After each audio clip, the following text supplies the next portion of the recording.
Hello. Welcome everybody to today's episode of Sembang 2.0. Hello Nishan, hello Naveen, how are you guys doing? Hi, doing great. very good Thanks for asking. evening. Thanks Naveen, for why you asking face so me. serious lah? He just Hey, made it never sound serious. he made it sound so formal. Hi, thank you for asking. Thank you for asking. I'm a nice guy, Sembang, so man. This is I'm a Sembang. nice This is guy. Sembang borak-borak kosong. You're not lah borak-borak gosong. Hey, Yeah, why? How you doing, Your Adam? spin out very nice. I'm doing alright. How's my jersey? Do you guys like my jersey? Yeah. That's Matos nice. Wako. Oh. So this is 10x in the sponsored house. 10x in the house. sponsored by 10X. Say no So to it's, this. Naveen, where's your jersey, Naveen? My jersey is still drying. Drying. yeah. happens. You know, with our weather, it can be raining today. It can be sunny tomorrow. It can be rainy now and sunny in the next few hours or few minutes or so. Yeah, I think the weather has been really unpredictable over the past few months. Maybe I think maybe even this year it's been quite unpredictable. But yeah, I think we are enjoying kind of recluse from that over the past few weeks. Maybe it's not been so hot, but I think last month was like super hot. So Yeah, talking it about was. hot, I think today we have quite a hot topic that we're gonna talk about, right? Yep. So the topic for today is going to be Article 11 from the Malaysian Federal Constitution. So, yeah, question is how many of us know what Article 11 is? Or wait, how many of us have gone through our Federal Constitution? What our rights are, what we can do. So that's what we're going to be talking about today. So, yeah, let's begin. We've got people flowing in. As usual, How many viewers do we have now? so far 3. So we are still survivable. Hello, Bumzi. Hello. So when you said flowing in, Nishan, I thought we had like 100 people. You know, that's the number when you use the word flowing. So yeah, that's okay. I think our hardcore die-hard fans are already online watching Sembang. So yeah, Yep. Article 11 of the Federal Constitution. So before we talk about Article 11, maybe we can talk about the Federal Constitution. How many of us have actually read it? How many of us actually understand our rights? Have you read it before, Naveen? Nope, I have not gone through it before. Never. So yeah, I guess I've read few of it. Just that whichever comes out on some newspaper, they share it, or somebody shares it on social media. That's when I've read it before. So otherwise, I've never personally looked into it. I never knew they shared it on the newspaper, Federal Constitution. No, one or two of it. I mean from like the start. excerpts. Yeah, some of the just a part articles, of I it, just guess. a small part of it. Right. So you still read the newspaper, Naveen? Online. Oh, online. Okay. Just asking because it's been a while. It's been a while since I read the newspaper, but it's good to know that you're still reading the papers online at least. Nishan, have you read the Federal Constitution before? No, not till beginning of this year, or rather sometime around March, I guess. I came across that somebody asked me. Actually, somebody was sharing their perspective of the so-called Article 11 and all the other rights. I was speaking to a lawyer, and then they brought up this Article 11. I was like, there is such a thing. So that's when I started to dig up and I only read Article 11 lah. Only today I also realized that there's about 253, 54 articles. 52. Wow, 200. How much? 200 what? 52 if I'm not mistaken. 252. Okay. Anyway, so before we go into Article 11, right? So I think there's some fun facts we can share with everybody, right? Did you guys know? Okay, let's do a quiz before we go into the fun facts, right? Nishan or Naveen, this is not a question about our country, but the United States of America. When do you know, or when do you think that the United States attained their independence? In what year? Don't Google, huh? I think it should be somewhere around the 1700s. Correct? That's pretty much correct. 1774. Come on. You're Googling, right? Hey, no, I'm not. My hands are here. 1774, from what I Naveen? remember. I guess 1779.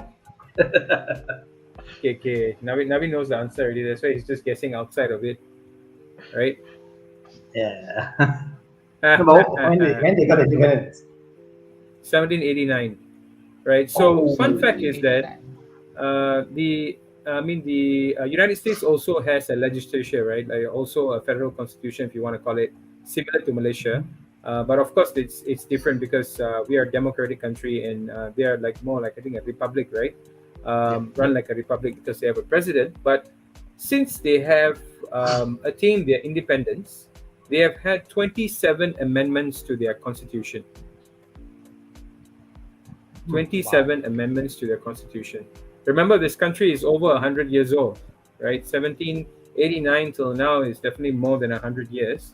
But do you know, in Malaysia, how many amendments have been made since 1957? 10? Give or No. take.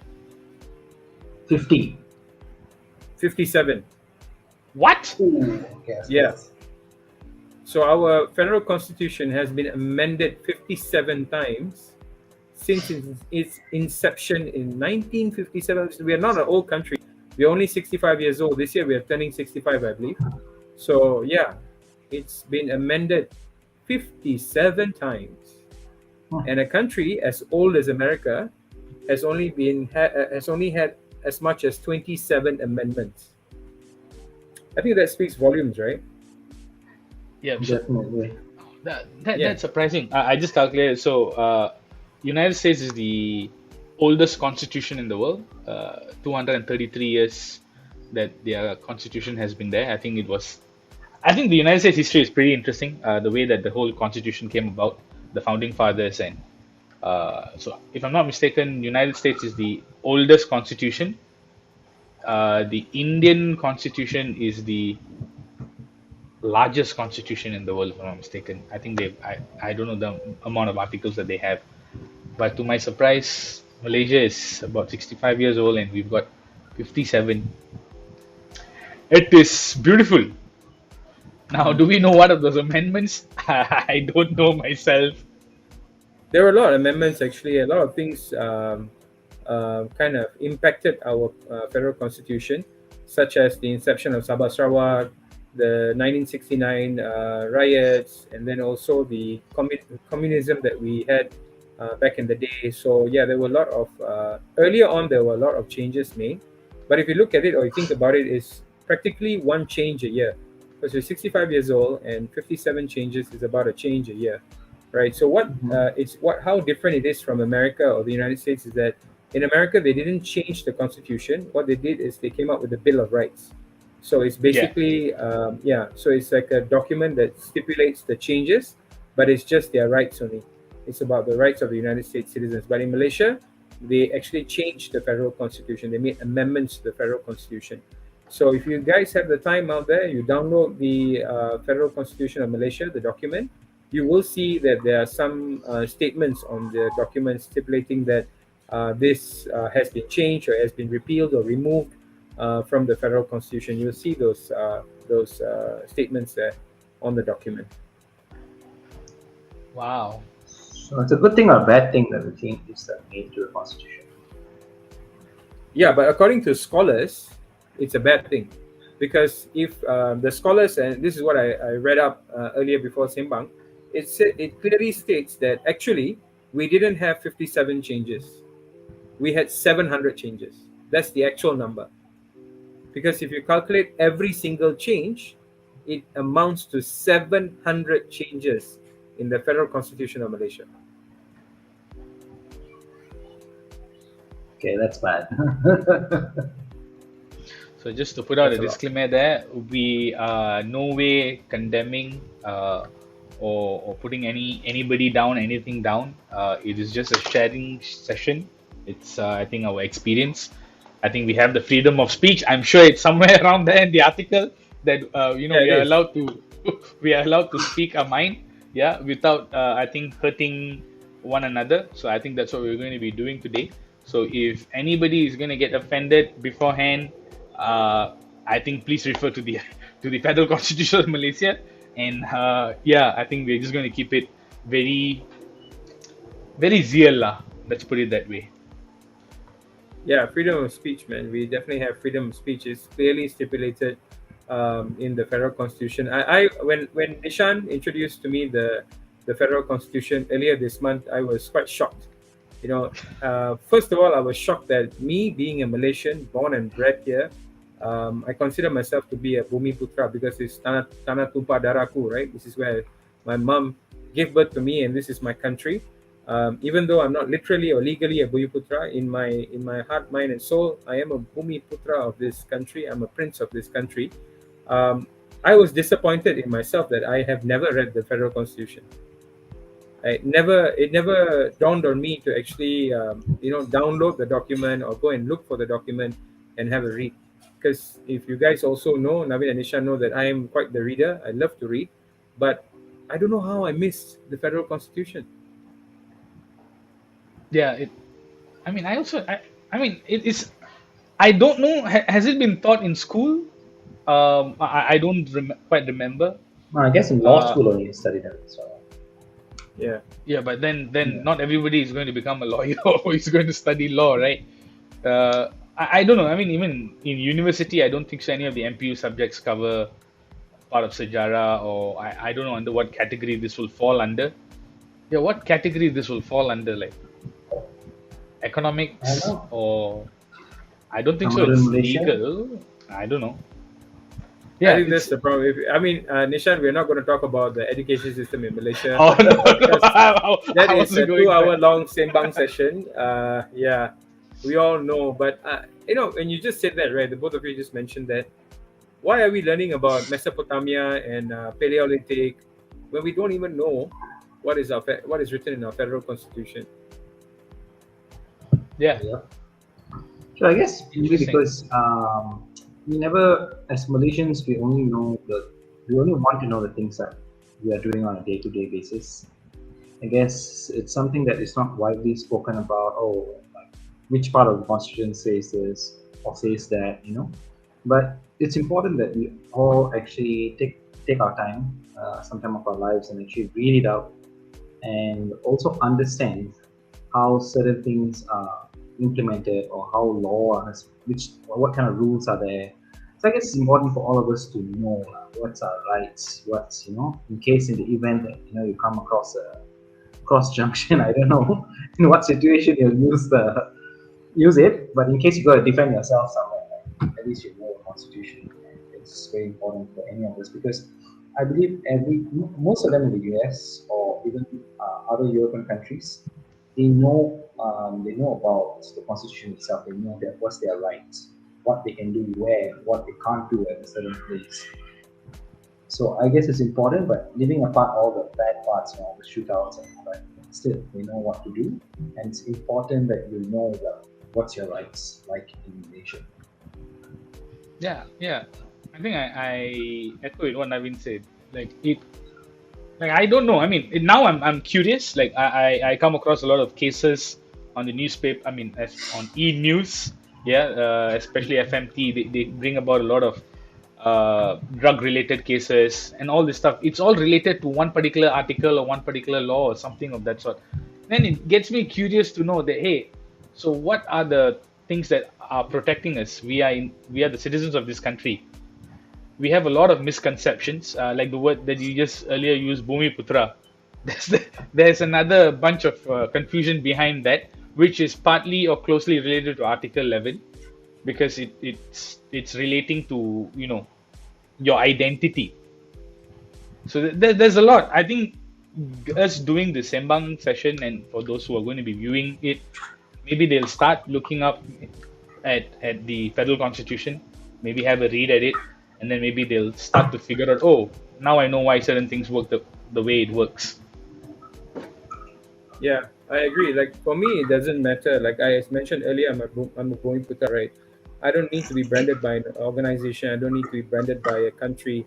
It's my own brand, right, Navin? It's my own brand that is important. I think inside joke. But yeah, but yeah, I think we ourselves know what is our status in our country, right? We know who we are. And for me, I think I believe that myself, I would do anything for this country. I love my country. I love Malaysia. I was brought up in a background or family where we were always taught to love the country, the motherland, and be good to it and be respectful to it. When I went overseas one time and I came back after a long time, I came back to Malaysia. I actually knelt down at the airport and kissed the floor because it was so good to be home. And you know, but the problem is, even though I love my home so much, I don't know what my home has written in its books. I have no idea. So I think we urge everybody out there to download a copy of the Federal Constitution. If you don't have a copy, you can WhatsApp us because most of you are our friends. Hi Tinesh, how are you, man? Tinesh, bro. And we can send you a copy also. We have downloaded a copy, but it's also easily available online. Yeah. Right. So, which brings us to the kind of a sticky topic, right? Which is Article 11. Article 11 basically tells us that Malaysia has a freedom of religion. Or maybe one of you, Navin or Nishan, you want to quote from the Constitution? Yep, I am just pulling that up right now. Again, don't quote us wrongly. We are just how is anyone going to quote us wrongly, bro? We are reading it from the Constitution. You don't know. These days, no. You can't. Social media and stuff. They just As long as you're reading exactly what's in the text of the Federal Constitution, I think we are legally protected because that's our right. Freedom of speech, right? Yeah. Absolutely. Okay, so I'm going to read the article now. Yeah. So freedom of religion, Article 11. Every person has the right to profess and practice his religion and subject to Clause 4 to propagate it. Point 2. No person should be compelled to pay any tax, the proceeds of which are specially allocated in whole or in part for the purpose of a religion other than his own. Third point, every religious group has the right to manage its own religious affairs, to establish and maintain institutions for religious or charitable purposes, and to acquire and own property and hold and administer it in accordance with law. Clause 4 states that state law and in respect to the federal territories of Kuala Lumpur, Labuan, Putrajaya, federal law may control or restrict the propagation of any religious doctrine or belief among the person professing the religion of Islam. The last one is this article does not authorize any act contrary to any general law relating to the public order, public health, or morality. Man, to understand this itself, sometimes you need to read word by word. Now you have made me curious about this article. Yes, ma'am. You will probably will get somebody to send it over to you to have a read. Adam, is Adam still there? Yep. Yeah, I'm here. Yeah. So that's Article Article 11.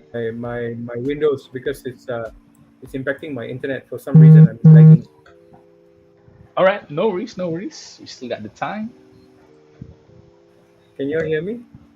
Am I clear? Yep. Yeah, can hear you.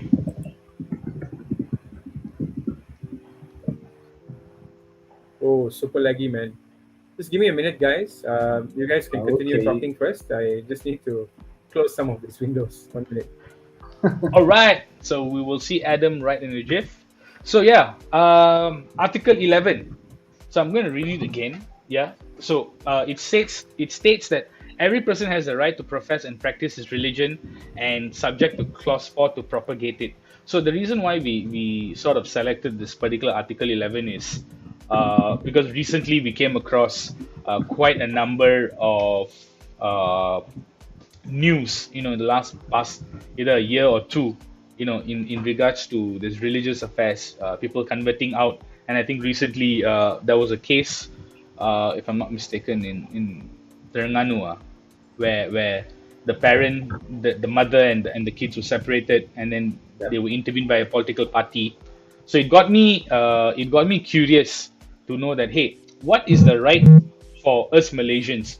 I know every state has its own religious affairs, and yes, Malaysia, the national religion of the country is Islam, but yet because we are a multiracial and multicultural country, we are allowed to practice any religion of our choice, right? Mm-hmm. It doesn't matter what our IC states, but then there's a lot of confusion, there's a lot of misinterpretation, there's a lot of taboo around it.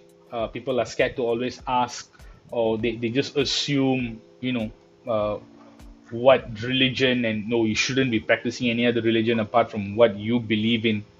So, what's your take on that, Naveen? Have you come across a situation like that? Mm, I feel. Oh, Adam's back. Okay. So, see, I feel like religion is something very personal to someone, and when it's a different story if they want to gather, about and do whatever it is together for, to pray or what, or even for any religious function or whatnot. It's totally fine. So, but then again, coming back to religion is someone's own specific personal view and a personal belief. We should respect it regardless of any religion as it is in this world. Okay, because I believe everyone has the freedom of rights and freedom of believing also. And religion is something, it's very sticky, and when it gets to, you want to defend yours or whatnot. So it's better that everyone gets to follow what they want to follow rather than being forced by a certain party or either by a certain entity or whatsoever it is. I don't think it's right. Like, even take a look at one of the most famous cases that happened in Malaysia, like Lina Joy, right?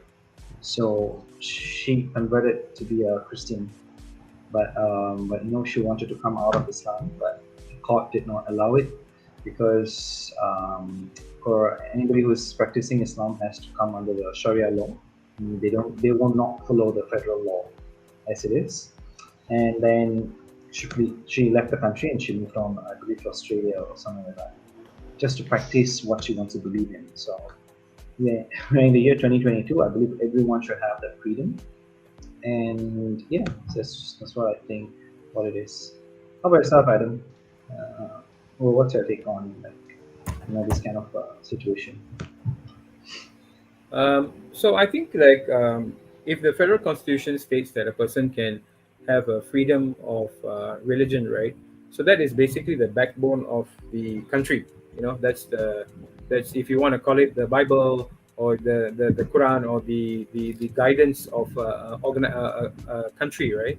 So I think what the country's constitution says really does carry a lot of weight, right? But yeah, in Malaysia, yeah, I understand we have Sharia laws, but in some instances, like for example, the one that Nishan brought up, right, where one of the parent was non-Muslim and the other parent was a Muslim, I believe. So the parent which was a non-Muslim does not fall under the Sharia law, right? That person falls under the federal constitution, or the what do you call it? The judiciary system of Malaysia, right? But the parent that is a Muslim will obviously fall under the Sharia laws. So it became very sticky. But what was very unfortunate about the whole issue, the one that Nishan brought up earlier, was that the children were dragged into it, right? So there are many instances where the children become the victims of this. And as you guys also know, that I'm a huge advocate of children's rights. I think children should be given equal rights, and the ability to make choices. And I know a lot of laws preventing children making decisions, especially these type of decisions. But at some point, I think we cannot be forced into something. We have to do something out of our own will. And if we are willing and we accept it, and then we should do it. I think living on earth, putting all these constitutions aside, is our own will, is our own right. we have to make those decisions. If we make those decisions and we take those decisions, we have to live by it, right? And for me, I think reading the federal constitution now lately, reading some of the articles and understanding that there was a lot of junctures or issues that I've read in the past or I've seen on TV in the past that could have been handled differently if a person understood what was their real rights. Lots of times, people are not able to exercise their rights because of the lack of knowledge, the lack of understanding of the constitution. I think if you know, and I'll take a different example, right? So I'm sure a lot of us watch videos on Facebook, on YouTube, or TikTok, and we'll notice that in the United States, or the citizens like to do something called judiciary audit or a rights audit, or you want to call it a constitution audit, right? So they walk into government buildings with their cameras, and then they just see, if they get arrested or whatever not, because they understand their rights, they understand the laws within the country. But here in Malaysia, all we do is that we say, oh, this is wrong, you shouldn't be doing it. Why is the child becoming the problem? But we are not understanding the root cause of it, right? We're not understanding what is the black and white that we have in our country. So if we talk without facts, or factless conversations will not bring us anywhere, right? So the culture in Malaysia is that when we sit in the mamak shop, we either eat Maggi goreng, roti canai, or watch football, and we talk about the Maggi goreng, football, or the roti canai. That's all we talk about. We don't talk about these kind of things. And often enough, we are what we call a very timid society. When you talk about these things, it's taboo. It becomes like, oh, you are against the constitution of the country. You're against Islam. It comes out like that. Or you're against any other religion. Sometimes we have to know how to differentiate these things. We need to know how to separate them. A conversation doesn't mean that we disagree. A conversation is because maybe we don't have enough understanding, or maybe we want to understand better, right? So that's why even having the Sembang topic today about Article 11, the three of us were very nervous. We were like, oh, okay, do we really want to do this? Or maybe we should change the topic. But I think, we have matured as a society, and we need to be able to talk facts. I watch TikTok from time to time, Facebook, YouTube, and I see a lot of people, they talk very badly about the country. They condemn the country, but all they do is use profanities to condemn the country, to condemn our leaders, to condemn our constitution, to condemn our laws. But they're not talking facts. You rarely see, rarely in Malaysia, you see a lawyer on TikTok talking about what your rights are, because it's taboo. It's totally taboo. They also worry that somebody might, reprimand them, or take them, take their fact sharing falsely, and think that they're trying to propagate, or they're trying to spread rumors. But it's not rumors. This is the constitution, right? So coming back to this whole freedom of religion, right? I think it comes to the will, the person's will. Is this what we want? If we feel that this is the right decision to make, and this is what we want to do, then that is what we should be able to do, and the constitution states that. But unfortunately, in our country, it's not so straightforward. I know people who are struggling to either convert out, or to convert their family member out. It's not an adventure. Adventures are usually fun, right? This is actually making their lives very, very difficult, putting them through mental stress, making them decide to leave the country. And there are many repercussions to this. And that's why we have lost a lot of people in Malaysia. People get out of the country because we have overlapping laws. And we have laws that are not taking into account the emotions of our people, and we have laws that are not taking into account the will to live of our people. And when you take that away, a person loses their identity, and they lose the Yeah, identity of their country. So when they lose that identity, both themselves and also the country, they leave the country. absolutely right. I think you shared quite a bit there, Adam, and I think most of us will be able to resonate with that. We know friends, family, or whoever that we have met in the recent past would have been would have gone through that kind of situation. The one thing that always kind of bothers me. It's a beautiful country. We've got a lot of things happening here, a lot of opportunities, and whatever not. But the one thing that I never seem to understand is how can how how can we misinterpret or shove somebody down just for the religion that they choose? Then what is the purpose of our very breath in this planet? Like, someone else is governing what you need to do, as in the freedom of your religion, the freedom of your belief. And we are not talking about atheists or anything of that sort yet. That is a whole another agenda altogether. Within the whole organized religion itself, we've got so many rules and boundaries, and people judge you differently. And the best part of all is, if you are you're Indian, they think you're a Hindu. If you are a Malay, they think you're a Muslim.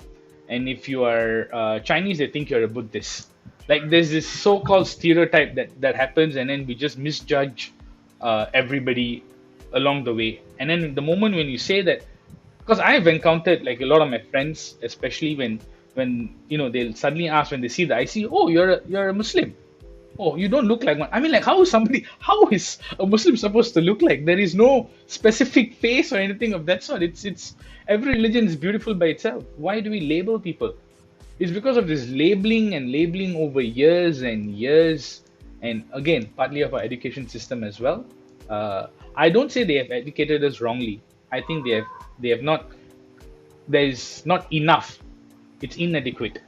The teaching, the knowledge of what people need to know, people of this country. Yeah. So something On that that note, really frustrates me, lah. yeah. On that note, I feel, um, in Malaysia, right? It's so common. Like when you meet someone, Christian, Hindu, Islam, eh? I'm like, what does it matter? Like, how does my faith matter to somebody? Right? And maybe they're just trying to find a unity to have a conversation or whatever it is. But it's that shouldn't be what it is. The person who they are supposed to connect with you. And sadly, in Malaysia, like or some other countries also have been, like in India also, in the form, in a government form, it actually ask you for what religion are you. Okay, so I really don't understand what is needed for that. But okay, maybe in some other countries they're collecting, data or whatsoever. But here it's mandatory everywhere. From the time you enter school, when you're going to your job, when you're going to university, when your child is going to be born, right up to when somebody dies. It's about agama. Who doesn't matter, right? At the end of the day. But it's quite sad to see that the rights to practice what you believe is being used on the other way around, and to shove people into groups, and for other reasons. So, which I don't think I want to further emphasize on this topic. No, right. I mean, like, if I can share a little bit, right? I'm a Muslim, and Islam is a religion of peace, right? It is. I know a lot of people have a misconception that when they say the word Muslim, they think of a guy with a long beard who crashed airplanes into the what is that, World Trade Center in the United States, right? So that's the misconception that a lot of people have, right? And even the laws and the way it's being done in Malaysia, a lot of people have now branded as Muslims, saying that hey, you guys do this, you guys do that. Islam is not a friendly religion, but in reality, it is. In reality, it promotes peace and peace only, right? So if we go back to the roots of Islam, and you read about what the scriptures are all about, and really understand what the prophets taught, it doesn't teach these things. It does not force a person to do something, right? So like what Nishan said just now, the word that he used, when you have someone governing your religion, I think that's very powerful. Only God has the right to govern us, right? If Absolutely. you are a person of religion, if you don't have a religion, of course that's also your free will, but the only entity that can govern us is God. So why do we have to be governed by lawyer, by a judge somewhere telling us that you can't do this, right? Or this is how it's done in this country. When it comes to religion, I don't believe. If it's a crime, yes, this is not a crime, right? If it's a crime, you've done something wrong, rape, murder, whatever. Yeah, the judge can be the mitigator, because we can't wait until the person goes to hell, right? We don't even know if they're going to go to hell, But so yeah, we have to send them to hell on earth if they've done something bad. But if they're not doing anything bad, they're just living their own lives. Why should we be governed? We should not be governed, Yeah. right? Yeah. So, and that Absolutely. misconception is misconception, because I mix with a lot of people, right? I mix with different religions, color, creed, race. I don't look at those things, obviously, because I was brought up in that kind of background. I think the three of us are like that also. We accept people for whatever they are, and whatever conversations they want to have with us, we will have it with them.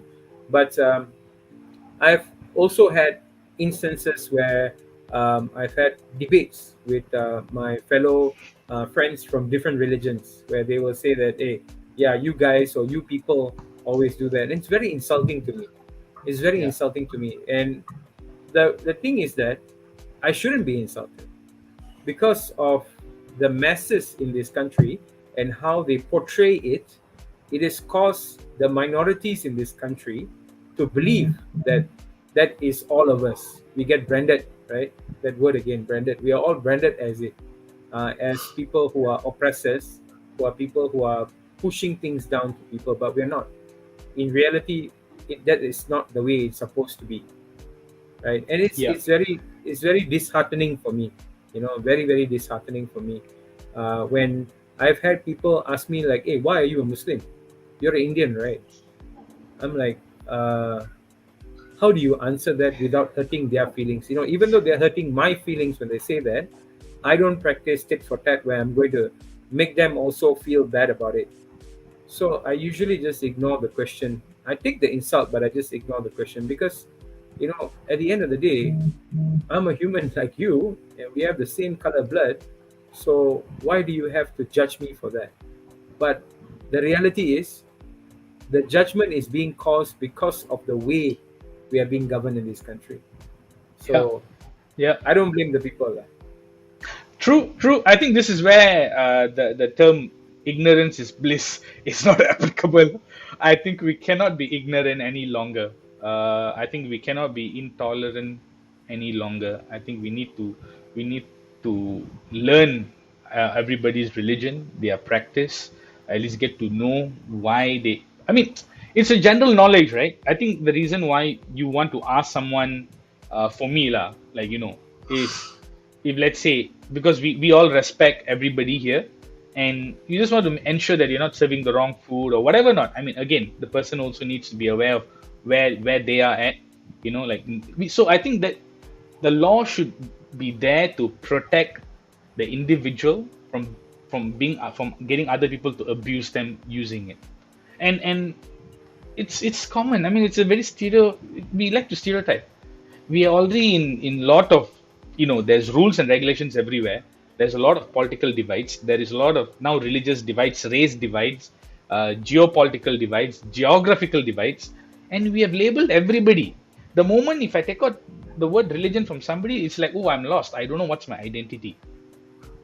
So it's scary, but I hope the world, Malaysia also will change towards that direction. Don't really look into what religion you follow, because the one thing that I don't quite understand is if a scenario, yeah, if a non-Muslim falls in love with a Muslim, uh, and if they want to get married legally, and if the non-Muslim would like to practice their own religion, they are not allowed to do that.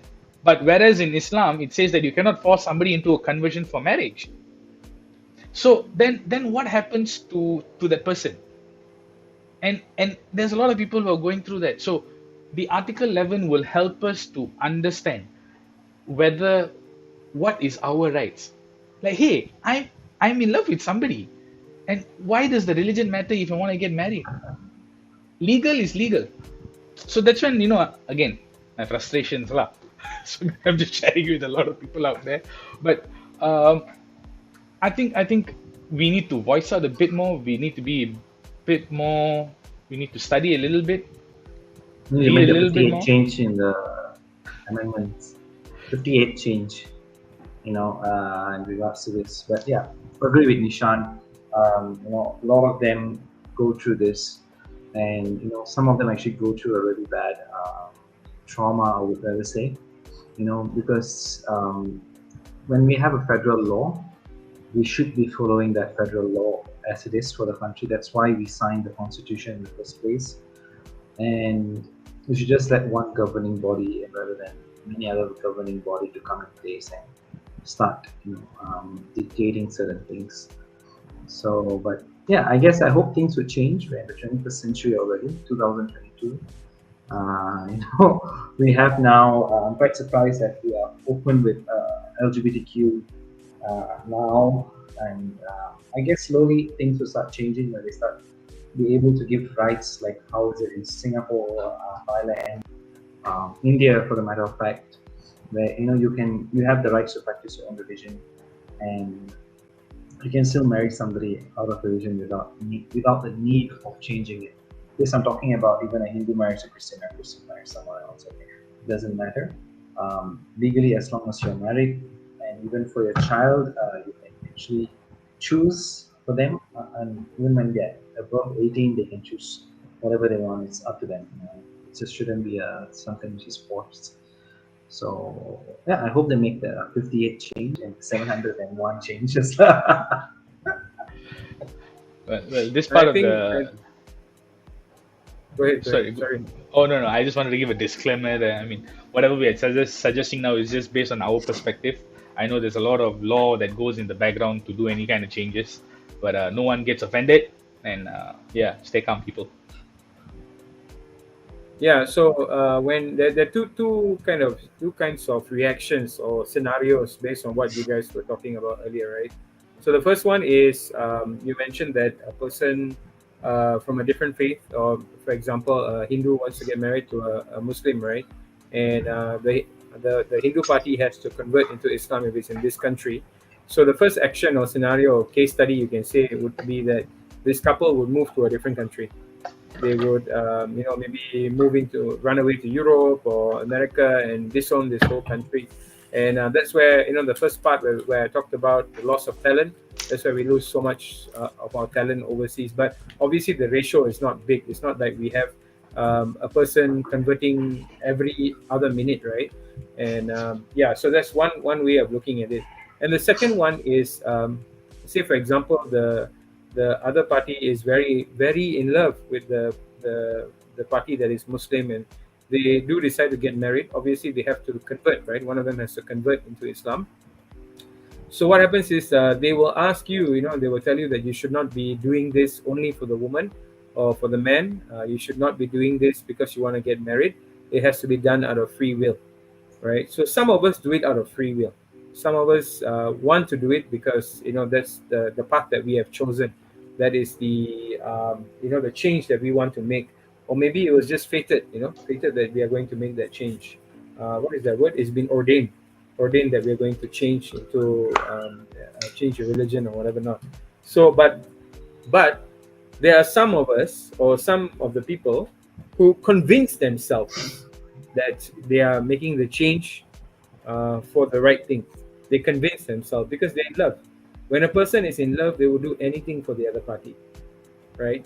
So what happens here is that when they, as you know, our divorce rates in Malaysia are increasing year on year. Yeah. Especially during the pandemic, I believe that our divorce rates went through the sky went through the roof. We hit an all-time high during the pandemic because everybody was seeing each other too much and started fighting and screaming and pulling each other's hair and all. So when a divorce does happen, that's when it goes sour, right? Yeah. So one of the parties that, whichever party that converted to Islam would then want to convert out, Yeah. because maybe one, it could be that they want to do it themselves. Number two, their families could be pressuring them, say now you're not with this person anymore, and you can leave the religion. So that's when they have to go through all this mental stress, and I look at it from a human perspective. I don't look at it from a legislature or from a constitution. I look at it from a human perspective. How are they going to cope with that? It's not easy.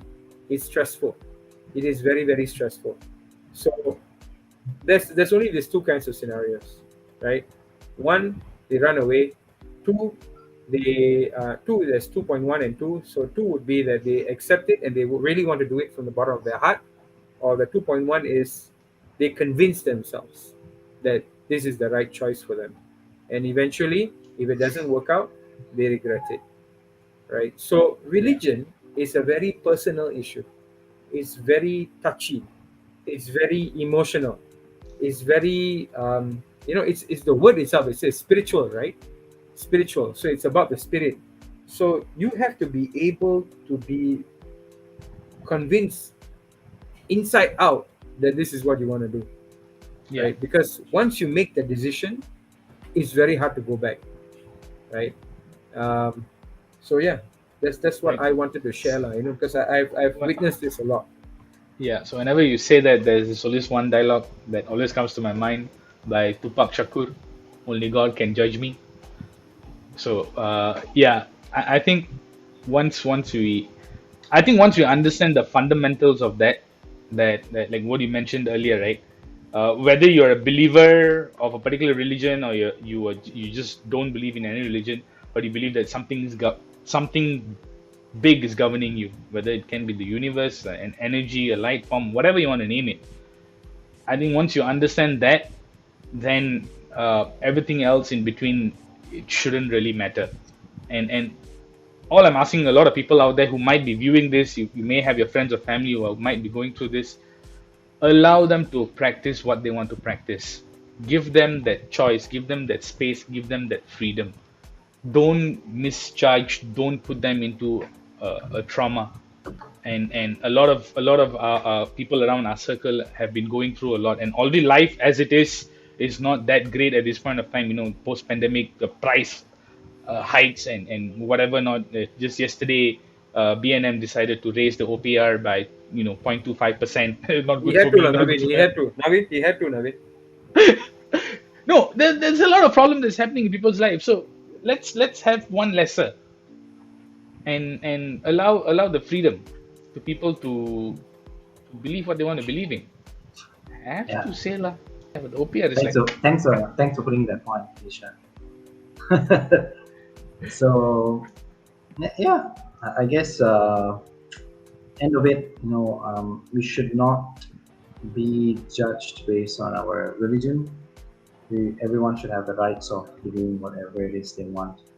I won't put a disclaimer except for certain things. No, as long as it's good, it's God, and it's fine. The countries or any state, for the matter of fact, should not be separated due to religion.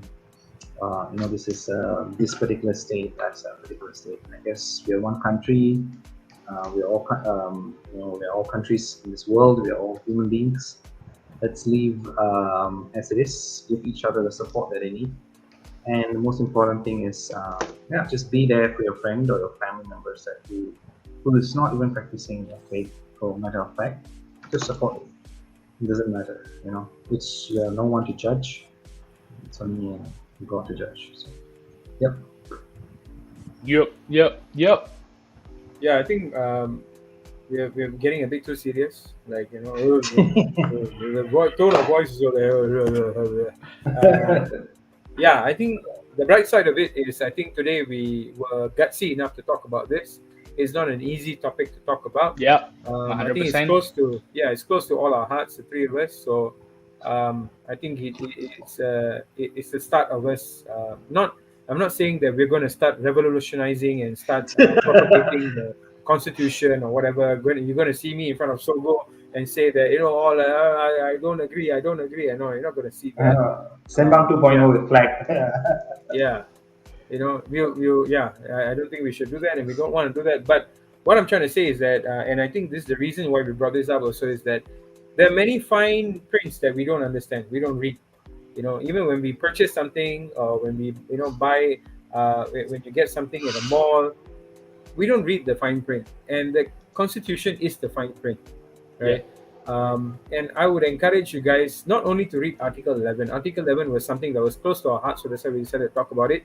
But the big picture here is that we want you to read the Federal Constitution. We want you to read the document. It's long, it's 253 articles, yeah, but it's an easy read. I went through not all 253. I probably stopped at about 50, I think. But yeah, it's an easy read. The language is not that difficult. It's sometimes they use some fancy British words, but it's a good read. Like for example, I learned that when a policeman attempts to arrest you, they have to tell you exactly why are they arresting you, and for what reason, and also they have to state what is the crime based on law. So in Malaysia, like in the US, right, they'll keep on asking, what am I being arrested for? Am I free to go? Am I free to go? You've seen that in videos, right? Yeah. So we can also do that in Malaysia. Yeah. True. Yeah, True. here I think we are too compliant, When the policeman comes up to us, here, Tuan. Yes, Tuan. Here, take my IC, take my driving license, all we will say give it to them. So I think take my card, bank account number. So. Exactly. So I think it's not that we don't need to respect our police, PDRM people. We should respect them. But what I mean is that we also need to know our rights, our personal rights, and we should be able to practice it and exercise it at all times. Yeah. Right. So again, if you want a copy of the Constitution or the Federal Constitution, you can just WhatsApp us. You all have our numbers, or you can Facebook Messenger us, and we will send you a copy for your reading. All right. So I think we are at the technically at the end of our show for tonight. Thank you everybody who have been tuning in. We've got about 9-10 people. Thank you all so much. Before we leave, something real quick I wanted to share. We've got a program that's upcoming on August 16th and 17th. This is for those who are attached with a corporate company, and if your companies are contributing to HRDC. Yeah, so it's called Design Thinking and Communication. I'm trying to share the screen. Where is the screen? Wait, I'm trying to open it up.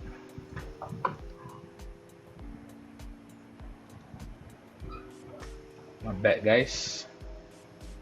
Don't worry. So design thinking is the craze right now, right? I think a lot of people want to hear about design thinking because it really helps in innovating your office space, and it teaches you to innovate even how you obtain metrics, obtain your numbers, your data delving, also how you manage your workforce.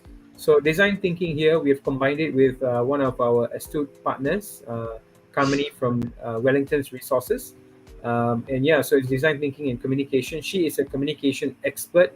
When I say expert, it's very difficult for me to give a compliment or to say that a person is an expert.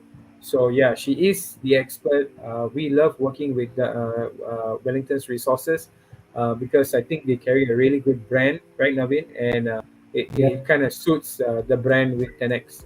So if you guys work in a corporate organization which contributes, like what Nishan said, contributes to HRDC or the Human Resources Development Corporation, or what was formerly known as HRDF, you can approach your training manager or your human resource manager or human resource generalist and just tell them that you would like to join this course, and you don't have to pay a single cent. It will all be paid by your organization utilizing the HRDC funds or contributions they have made in the past. Okay, so if you don't really understand what we're talking about, but you just want to go for the training, please reach out to us and we will send you a PDF document which you can forward to your HR manager or your training manager, and they will know exactly what to do. Cool. All right. Reach out to us. thank you very much. What are we for talking about sharing next that. week, guys? Next week, no, the following week. We are yet to decide what we're going to be talking following about. week. Any Are we gonna suggestions or talk topics? about? Yeah, I Oh, think no, Naveen we've made a not. promise that in 2 weeks we are going to bring up the IPM. Can we do that? Yeah. We can attempt that. Yeah, will speak about integrated pest management. Yeah, we will try to bring a guest speaker on board. So stay tuned, and yeah, we'll see you in 2 weeks' time.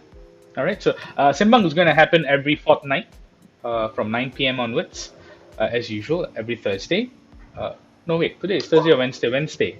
So Wednesday today, right? Thursday. Today's Thursday. Thursday. Oh yeah, I've lost track of time. All right. So having said that, have a wonderful night, ladies and gentlemen. Take care, stay safe. Salam sejahtera, and 10x for life. Correct. Thanks for life.